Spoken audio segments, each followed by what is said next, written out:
is a general discussion about mental health. It is not to be interpreted as specific advice for a specific situation. Every situation is unique and requires advice to be tailored and adapted to that situation. All information in this broadcast is for educational and informational purposes only. It is not intended as a substitute for professional mental health services. If you or a loved one are experiencing mental health distress, please speak to a licensed professional in your area. Living well. It's time to shine that light that lives in you. Living well.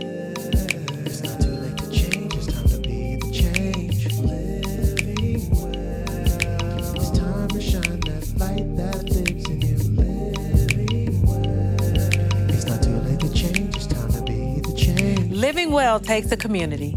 So remember to like and subscribe, and don't forget to share with a friend. Welcome to Living Well, where we attend to the mind, the heart, the body, and the soul. Today's episode is all about courage. Getting the courage to do those things that you have been purposed to do, that God has placed in your heart and your spirits to do, but you might have been afraid to step out of your comfort zone, to step into your purpose. Let us encourage you. We want to start by telling you, quiet the naysayers. Don't worry about those opinions that others might have about you. What I found is people gonna have opinion about you, whether you're doing 100% of everything that you were purposed to do, or whether you're doing 0%. So it's not about them today. It's about you being encouraged and conquering your fear. So grab a friend, sit down on the couch, call a friend, tell them to tune in, and let us encourage you. Welcome to Living Well.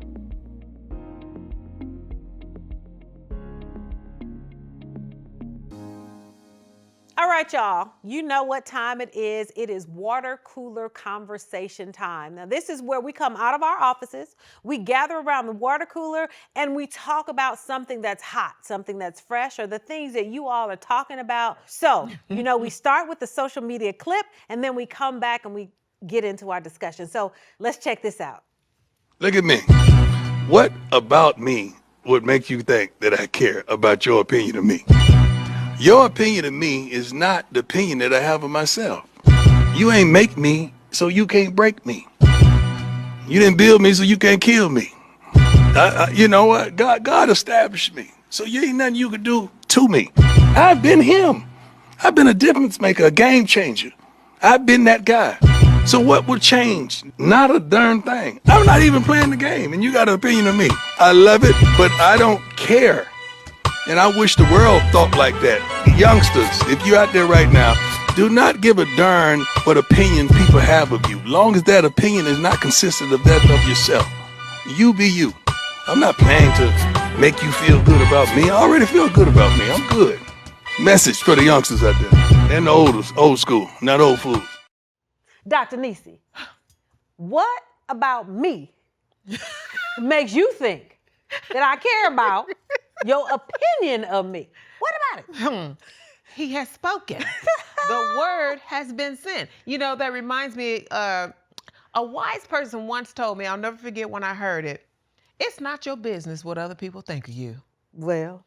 And that's basically what he is saying. I absolutely love it. Because if we could hold on to that, I think we'd probably see less people in our office running around with anxiety and depression. That's right. I'm just saying. That's right. What did he say? What did Coach Primetime say? He said, you didn't make me, so you can't break me. Absolutely. Absolutely. You didn't make me. He said God made him who he was. And so you can't break me. I think so many times we can get caught up in what do or will other people say, especially if I tell them something and I don't succeed, especially if they know I'm trying and I don't succeed. And that'll stop people from even taking the first step because they're afraid of what people might say.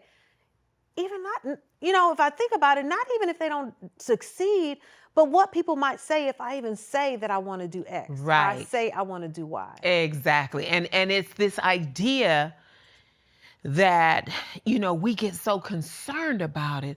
Our thoughts or our worries and fears about what the other person is thinking and what they might say really is like a stumbling block. I mean, it will stop you. It can stop you dead in your tracks and keep you from living your life. Can you imagine where this man would be if he gave 2 cents, as they say, 2 wooden nickels about what other people thought? And I know that different people have different opinions about that. And some would say that that's, arrogance. And I think that that's the problem too. How we look at statements like that. He is speaking a positive affirmation over himself. And if we need to do more of that. And that's not considered cockiness or arrogance. That's confidence. Exactly. He's speaking facts.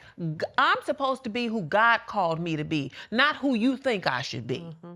I remember, I don't do sports. I don't have to tell you that. I'm not much into sports. However, along my long life, there have been certain people who have caught my eye. And in the early days, Deion Sanders was one of those people. I remember he made his video dancing. He made a song and so many people disliked him. Even now, one of the things my husband says after Deion went to Jackson and now he's in Colorado, he's like, I didn't like him, but now I really like him because they're seeing more of him. And I remember back in the day, 20 years ago or whatever, people didn't like him because they thought he was arrogant, that he was conceited, that he was cocky. Yeah. And I'm like, there may have been an air of that, but sometimes it has to be metered, right? And grounded and rooted in reality. Right. And there has to be some humility mixed in there. But sometimes in order to succeed, in order for you to take the steps that are needed to even start your journey, you have to pump yourself up. Exactly. You have to be the one that's carrying the torch because you might not always have a cheerleading section. Absolutely. So how do you become your own cheerleader? Absolutely. And for some people, they do that so that they can continue to be motivated and push and get through. And the fact that Deion stayed the course, now I know he has so many more admirers and fans now because of the work that he did in Jackson State and what he's been doing. But it was that whatever he did in that early part of his career and his early life as he was growing and he was maturing, that set the foundation for him to be who he is now, a mentor, a leader, and a person who inspires. Yes. And I am certain, I believe that the message that he sins now is something that he has had to encourage himself with over and over and over.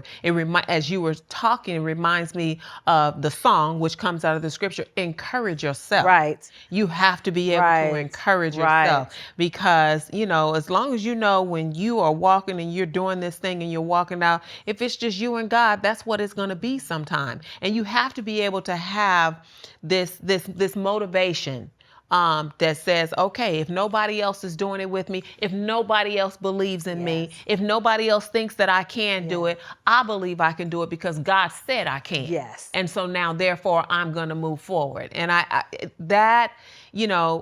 love that clip. I love him saying, what makes you think I care about your opinion of me. About your opinion of me. Now, of course, we're not saying to be self-centered and not be able to take in positive and also critical feedback that can help you grow. Absolutely. That's not what we're saying. No. But we're also saying don't allow others to form opinions of you or have opinions of you that stops you from walking in the purpose that God created you. Absolutely. And don't allow others to speak something into your life that's not true. Right. If they are not saying what God has said about you, then they are not speaking truth into your life. Exactly. And I like what you said earlier. With all of this, we're talking about walking this out with humility. Right. And I think that's the key. Exactly. And I'll go as we... And I would also add that showing up authentically who we are, wherever we are in that process, right?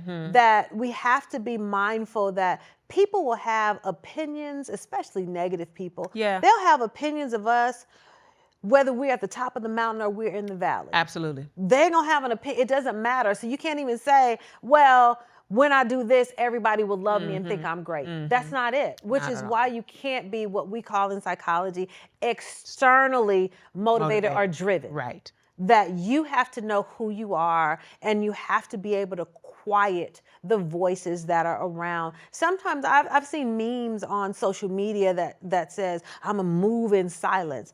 I think there are seasons and times for that, if that's what God has told you to do. I also think it's important for you to move right in the open or with a bang Right. or loudly, because I think that your journey can inspire someone else. Absolutely. So them seeing you put in the hard work, them seeing you have a setback and then moving back forward, them seeing you get this great news today and tomorrow the deal fell through, or whatever it is, will inspire someone else. Absolutely. Remember, there are more people looking at you and watching you and taking cues from you and being inspired by you than you will ever know. Than you will ever know. And yeah, and we also know that a lot of what we go through isn't always for and about Exactly. us. Exactly. We know, I believe wholeheartedly, that there are situations and things that we deal with, that I have dealt with, that I learned down the line that it wasn't for me. Right. It wasn't necessarily for me. There came a time when, even when I tell the story, Yes. whatever it may be, somebody else is going to be blessed by it. Yes. And so it's not always, about us. It's not always for us. So you're right. There are other people, watching. And so being your true, authentic self is what's most Show up important. authentically, folks. Yes. Show up authentically. Now, we're going to wrap up this conversation because I want to get to our guest. We have an amazing special guest today who's going to tell us about courage, about overcoming, about triumph and tragedy, and how to keep yourself going even when there's fear, even when there's shame, and even when there's doubt. So give us a second. We're going to come back. Our special guest, I'm going to let you in on the secret, is Liana Sims. See you in a second. And we are back with the dynamic, amazing, wonderful, one and only Liana Sims. Thank you for joining us on the Living Well stage. This is your inaugural debut, and we are so happy to have you here. Thank you for having me. I'm glad to be here. Now, I've known you for a pretty good while, and one thing that I know about you is that you are a woman of many talents, and you're a woman who wears many, many, many hats. But one that really stands out to me and has struck me, and I thought it would be great for us to talk about, is this idea that you have, that you've shared with the world. What is Monday Never Comes? What is that? Ooh, you want to know where it came from? Yeah. Or you want to know where it means? All of that, all of Okay. it, all of it. Well, I'll tell you where it came from. Initially, it came out of my weight loss journey, my journey of battling obesity and food addiction, and that being part of just like my life since I was a kid. When I was in college, I don't say finally, because I had tried for a long time, but when I was in college, was kind of like a turning point for me. And I had lost 180 pounds naturally, and I'm gonna fast forward a little bit. So I started to write my story, but my story did not have a title at the time. And so I remember I went to New York because I was invited on the Today Show to kind of share a little bit about my story. A friend of mine was living in New York at the time. And so he and I went to lunch or dinner, and we were sitting there. And at this point in the journey, because I had become like kind of vocal and shared my story, people would just kind of, whatever fitness goal they were going after or something they were tackling, they would just share it with me. And so we're sitting at dinner, and he had said to me, he was like, Queen is one of my nicknames. So he was like, Queen, my girlfriend bought me some running shoes, right? And so I stopped, I looked at him, I said, Aaron, when you gonna start running? And he paused, and he looked at me, he was like, I would hate to say Monday. And in that moment, I literally responded to him, because Monday never comes. And at that time, I was writing the book, but it didn't have a title. Yeah. And I knew in that moment, the title of the book was Monday Never Comes, because that is essentially this idea that we wait for this perfect day. Yeah. And a lot of times it happens in various areas of our lives, but especially those who are in the journey of like food and fitness and stuff. I'm gonna start my exercise on Monday. I'm gonna start my meal plan on Monday. And it's like Monday comes and Monday goes. And it's because what we do is we think that Monday is special. It's different than any other day. We're gonna have some special power, some special energy, some special whatever. And we do that with other goals in our life as well, right? When the kid moves out, when this happens, when I get this much money. And I realized in that moment that a lot of times myself and others don't conquer the way that we want to because we're waiting for Monday. We're waiting to feel good. We're waiting to have all the money, all the inspiration, all the motivation, all the whatever. And that ideal day just doesn't exist. Yeah. And so I switched it. I say, Monday's not coming. It's this ideal point in time. But what if today you started? What if you already had the power within you, or you are with the resources that you have already, you can start. You know, so it's a mentality. It's not a day. It's a mentality, right? It's abandoning the Monday mentality and deciding to do something with what you have today, right now. I love that. Abandoning the Monday mentality, because I done started a diet, quote unquote, on Monday. And then the next week I'm starting again on Monday. And then the next week I'm starting again on Monday. By the time I get to this Monday. And sometimes people start on Monday, but it's not about Monday, Right. It's not. It's about thinking that like, come Monday, I'm gonna feel something is going to be different. Some supernatural insurgence is going to happen on Monday. I'm going to wake up and I'm going to look like that Instagram reel where he feels all inspired. And what if you don't feel that way on Monday morning? Then what?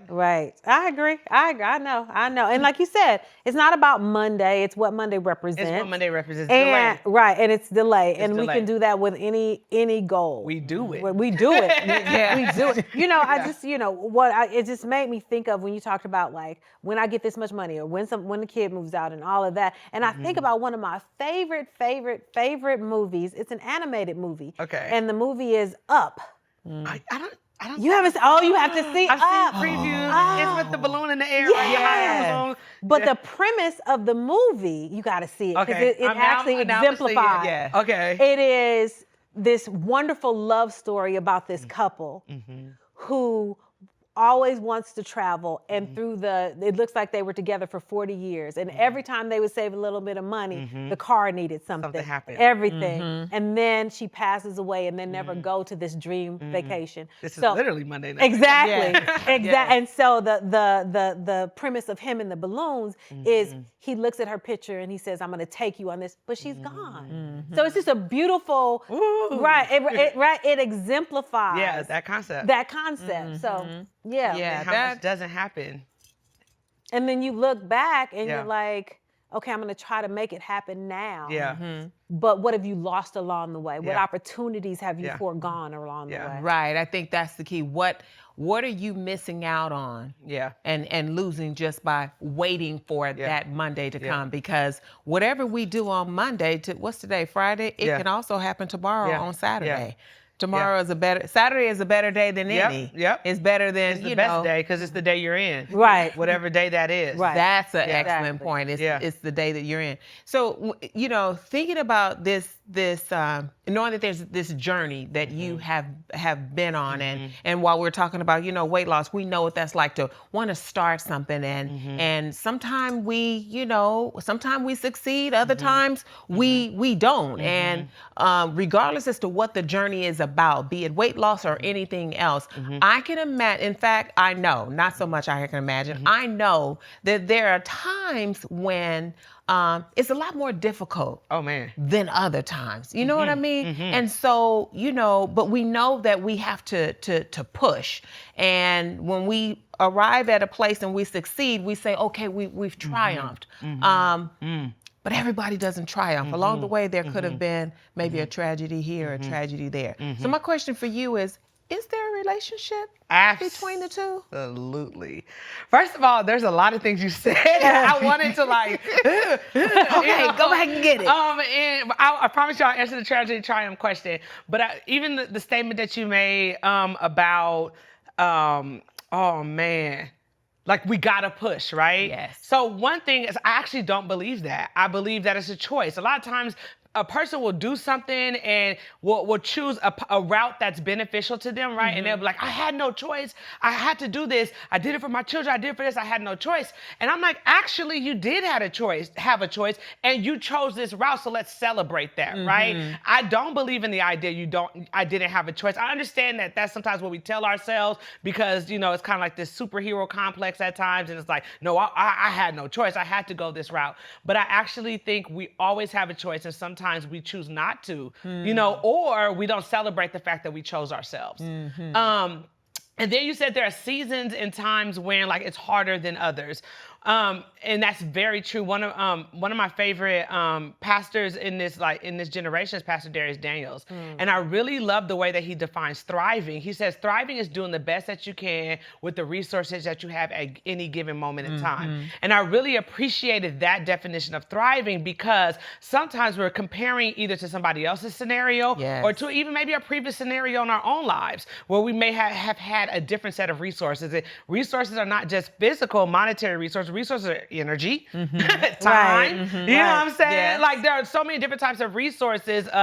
Joy, like if you've gone through a lot of grief and what you're experiencing at this time may offer you a different set of resources. Thriving then is what you're doing with what you have at any given point in time. Are you doing the best with what you have, you know? And so to the question about triumph and tragedy, sometimes there are tragedies or setbacks or difficulties that take place in our lives that then do set us up to have that moment of, or moments of, what do I do now?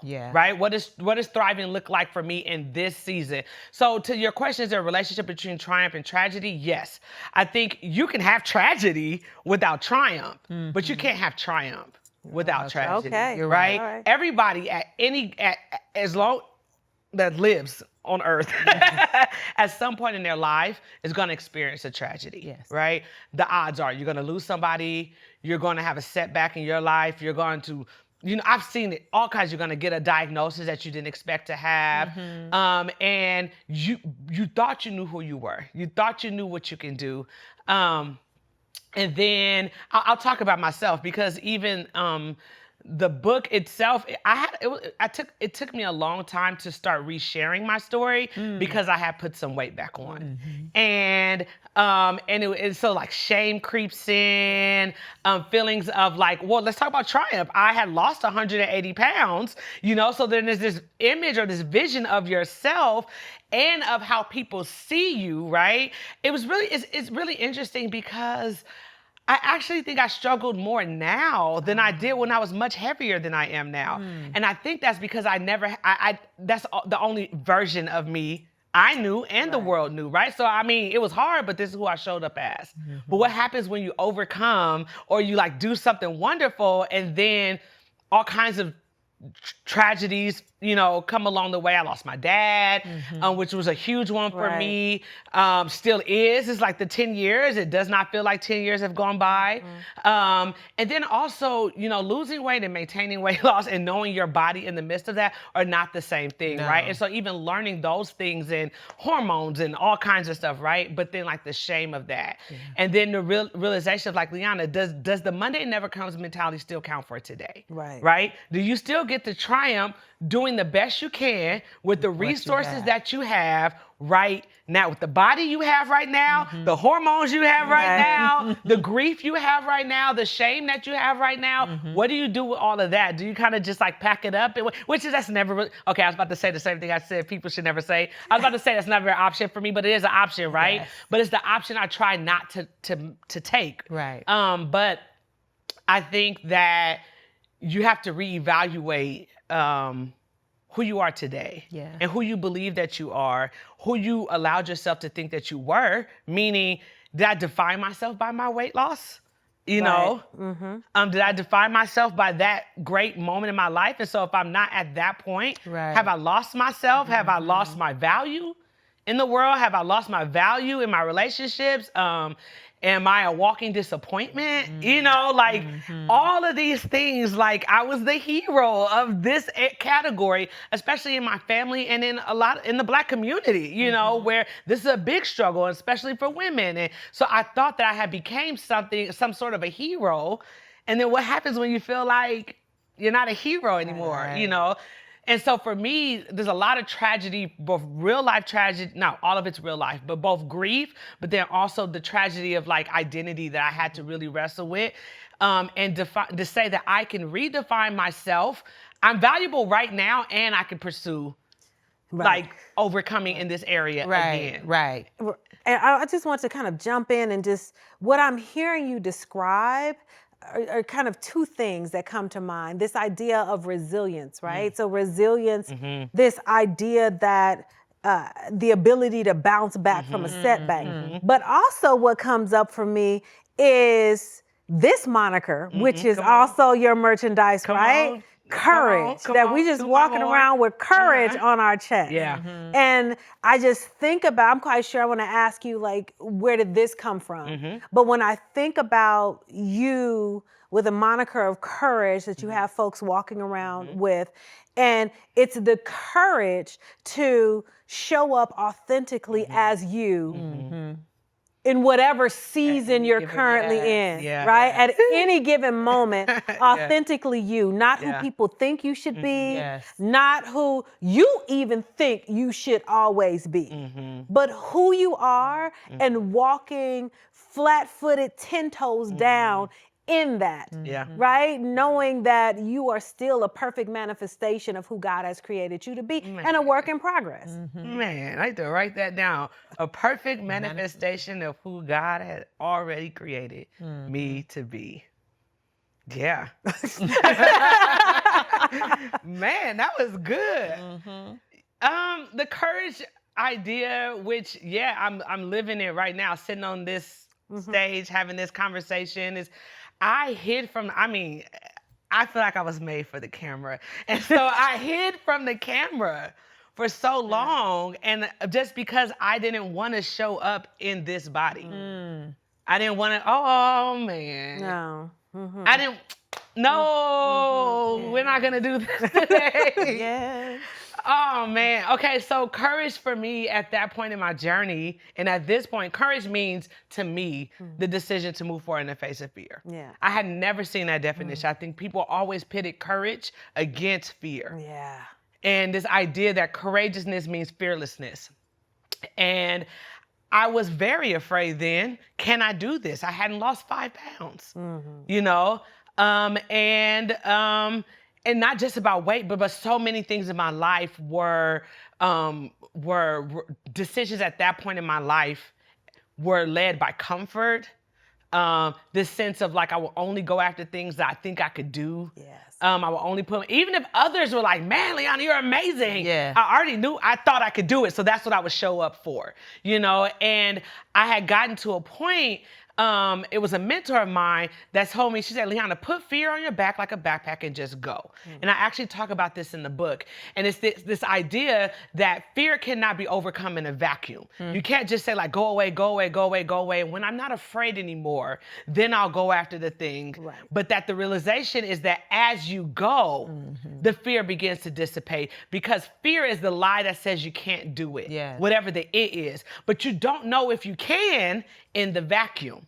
So if you keep moving forward and then you watch yourself actually, but you don't know that, which is why I tell my story, because somebody needs to hear me say it so they can take the first steps, right? Or the 17th step after they've tried a lot of times, you know, whatever that thing is, and continue to move forward. And so for me, I challenged myself by that statement, not that I like run after things to be afraid of, but I asked myself, am I not making a decision because I'm afraid? You know, and am I choosing comfort all the time? And is there a possible cost, You know, just even to who I can see myself become, because I'm not leaning into that thing and I'm not going for it. And, you know, so on this side of the journey, I'm sharing it again. You know, I have a 90-day, you know, power to bounce back. You know, I'm good at like projects and short-term things. And so I set myself up on these, like, you know, because it's a lifelong thing, you know. Right. And so for me, sometimes you got to break life down into projects and to see myself kind of accomplish. And so, and I say that to people in any area. You don't know if at 40 years old you can get a degree if you don't try. Right. You know, or whatever it is, you know. And so, yeah, that's what I really encourage people. And to abandon, I don't like fear. I really dislike the idea of fearlessness. To me, if you're fearless, like you're not doing anything, you know, like, and maybe you're not afraid of the same things you used to be afraid of, you know, but I don't mean like walking around in trepidation and an intimidating and a paralyzing fear. Right. I'm just saying the presence of some kind of extreme difficulty that, or something you're resistant to going after for whatever reason, and you're deciding, I'm gonna try. Right. And I think that is probably the most profound takeaway. Like, I hear you saying, regardless as to what it is, regardless as to whatever the area is, you have to step out. You won't know. You cannot allow fear to paralyze you. And you have to step out and do it and be encouraged. And even if you have to do it more than once, that's what I'm hearing you say. Exactly. I've been writing this book on bouncing back for years. Exactly. Because I've been bouncing back. Exactly. And I for think some years. that is a reality that I don't think many people entertain. Yeah. And so I'm really glad to hear you say that it's not just about what happens when you fall the first time. Like, we know we fall and we get back up. But I mean, what you are describing is whatever it is in life that we are dealing with, whenever there is a setback, you have to keep going. Yeah. And I love what you said. Have the courage to show up and be who you are in that moment with what you have. Yeah. Fear and all. Yeah. Have the courage to show up. And do some that trial and is error. so inspiring. Right. So inspiring. I'm wondering, because I'm just listening to you, and as you said, some of the internal dialogues and emotions and all of that, but you decided to share your story with the world. Yeah. I remember when you were going through your weight loss. I remember when But you that wasn't intentional at first. you were on, as the old folks say, you were on the YouTube. You were on the YouTube. Yeah, that's what you were on the YouTube. On Facebook. But actually, it was just those two platforms at the time. Exactly. And I remember you working out in your room. And that like, blog spot.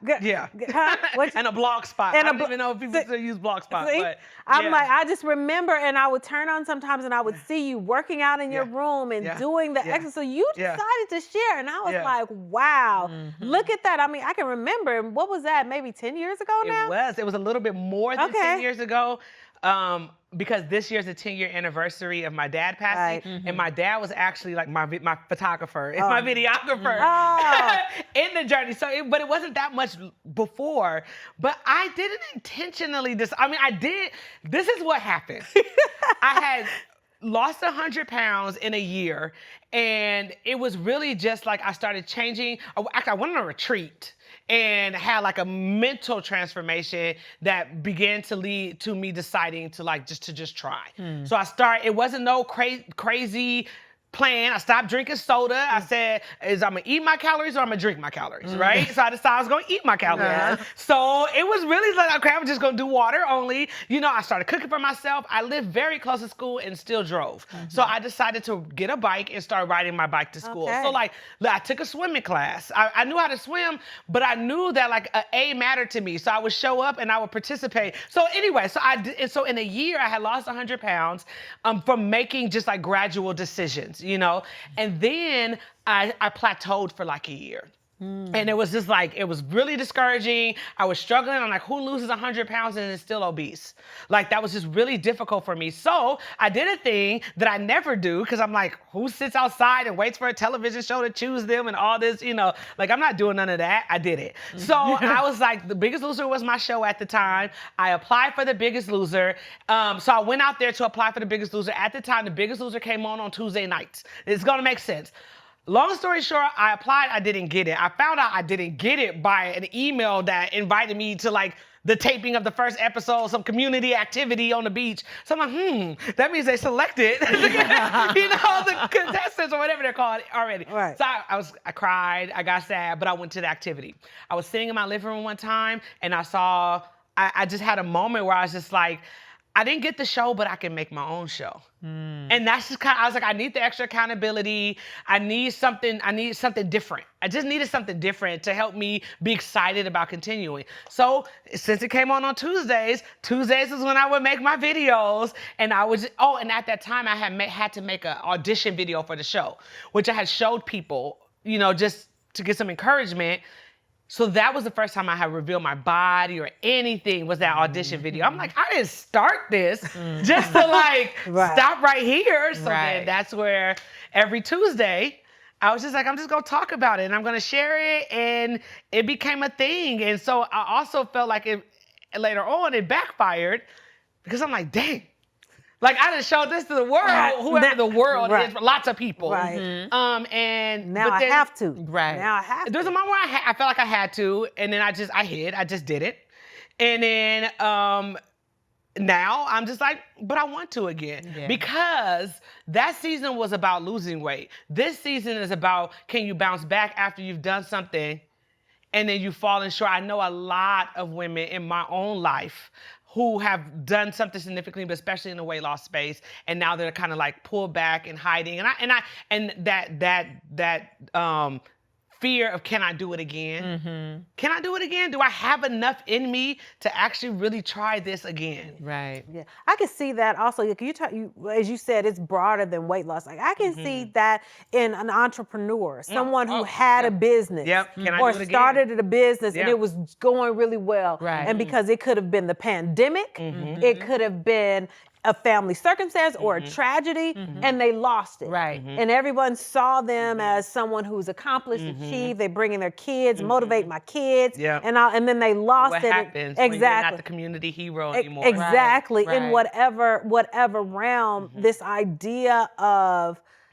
I hear you saying, kind of getting back to who you are, and what is truly your motivation. Yeah. Like, why are you really doing this? Is it to be the hero, or is it for you to be the best person that you can be? It's that one, which is why when Dr. Nisi was talking about this idea of like trying again, my question that I would have people ask themselves are, would you be okay forever living a life without having it, whatever the it is? Could you settle with knowing that you stopped pursuing having it? For me, it is being comfortable in my own body. For me, it's feeling healthy, it's being healthy.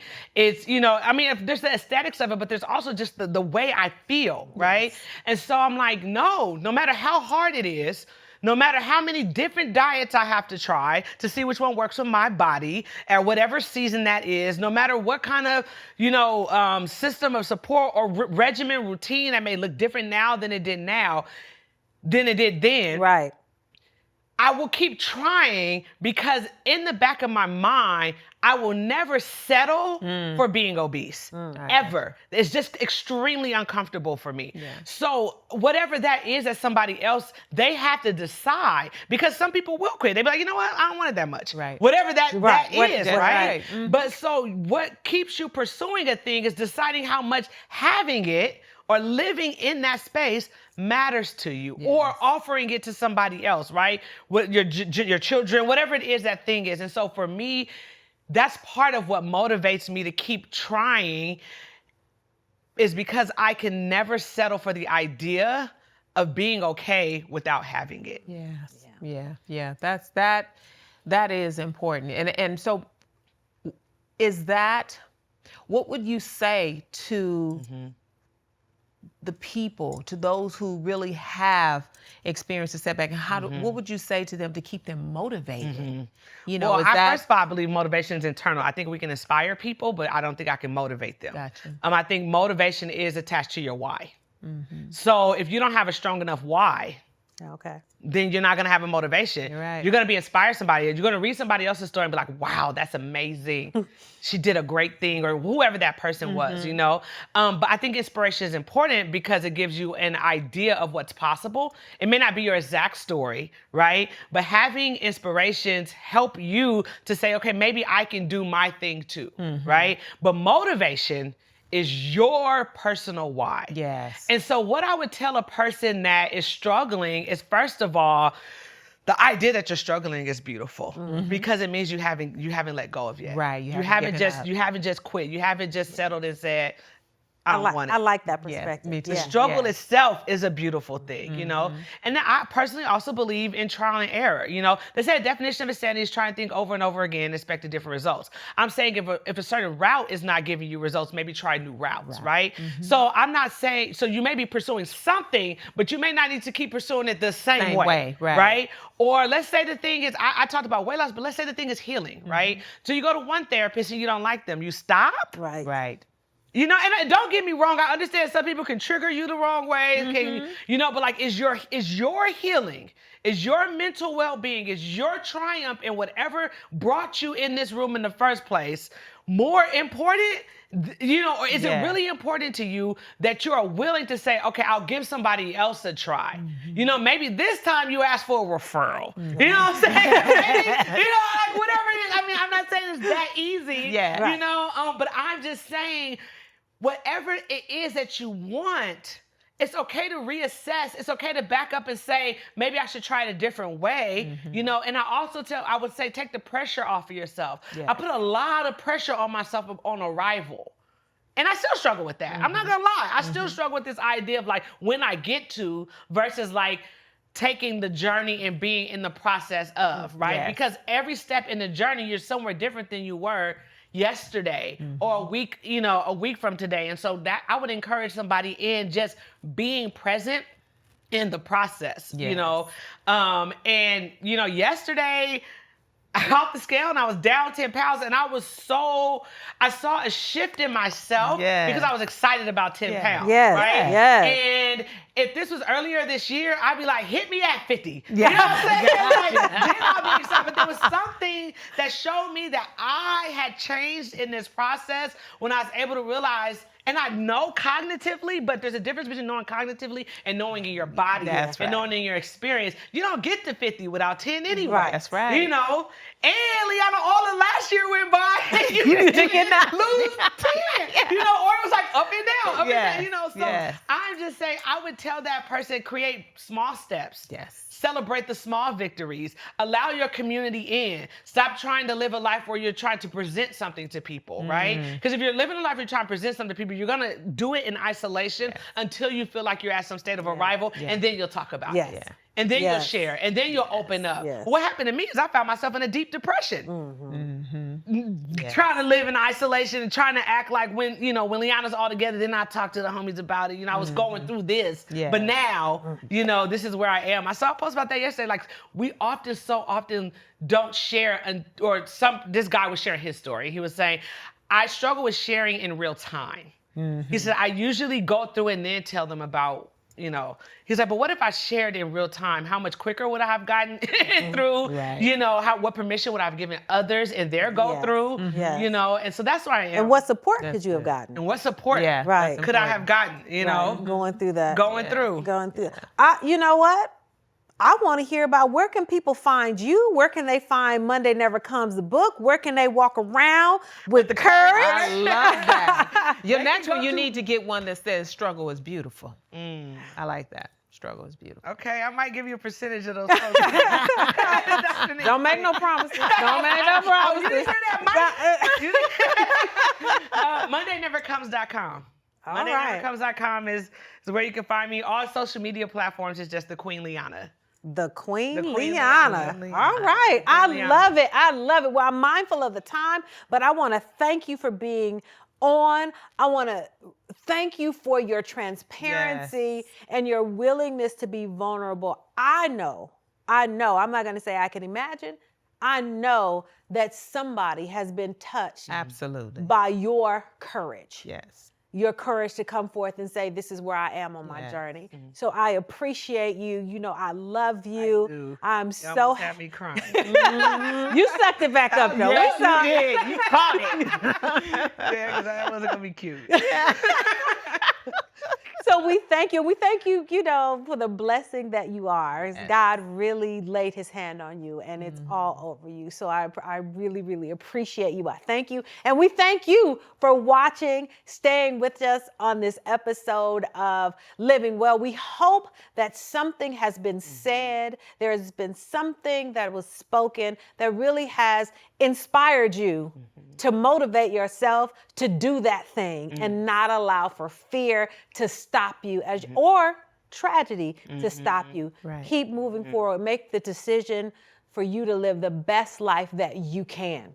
Now, you know, we always love to leave you with a resource, and we already have the resource for you, right? We have Monday Never Comes. Go to mondaynevercomes.com. You can find the book. You can find merchandise that can inspire you. You can even get in contact with Liana, Queen Liana. You can get in contact with Liana and ask questions or get information from her as well. So check out Monday Never Comes.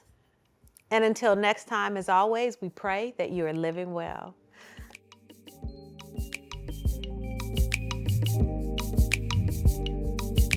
For more information and resources, be sure to check us out at normalizehelp.org.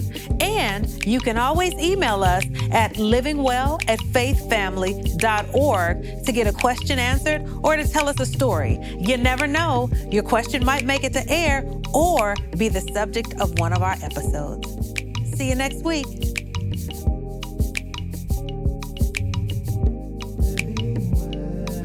It's not too late to change, it's time to be the change. It's time to shine that light that lives in you. It's not too late to change, now it's time to change. Now it's time to change, now it's time to change. Now it's time to change, time to change, time to change, time to change.